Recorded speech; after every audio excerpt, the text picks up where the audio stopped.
తెలంగాణలో కొత్తగా 4 ఎయిర్పోర్ట్లు నిర్మించనున్నట్లు సీఎం రేవంత్ ఇటీవలే ప్రకటించిన సంగతి తెలిసిందే. పొరుగు రాష్ట్రాల్లో బస్ డిపోల మాదిరిగా ప్రతి 150 కిలోమీటర్లకు ఓ ఎయిర్పోర్టు ఉంటే తెలంగాణలో మాత్రం ఒకటే ఎయిర్పోర్టు ఉందని వరంగల్ ప్రజాపాలన విజయోత్సవ సభలో రేవంత్ వెల్లడించారు. ప్రస్తుతం శంషాబాద్ అంతర్జాతీయ విమానాశ్రయం మాత్రమే ప్రయాణికులకు అందుబాటులో ఉండగా వరంగల్, కొత్తగూడెం, రామగుండం, ఆదిలాబాద్లలో ఎయిర్పోర్ట్లు నిర్మిస్తామని చెప్పారు. రాష్ట్రంలో కొత్తగా ఎయిర్పోర్ట్ల నిర్మాణంపై చాలా కాలంగా చర్చ జరుగుతుంది. అప్పటి బీఆర్ఎస్ ప్రభుత్వం కూడా ఇందుకు అవసరమైన ప్రక్రియపై కసరత్తు చేసింది.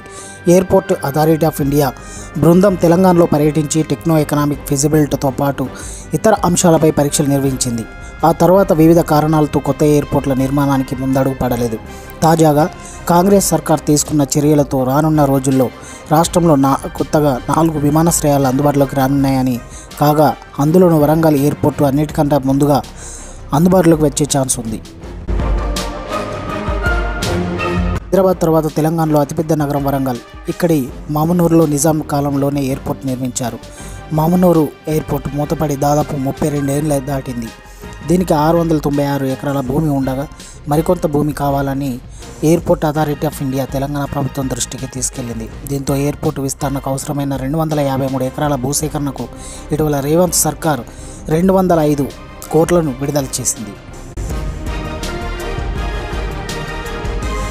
మొదటి దశలో మామునూరు ఎయిర్పోర్టును చిన్న విమానాల రాకపోకలకు అనుగుణంగా నిర్మించనున్నారు.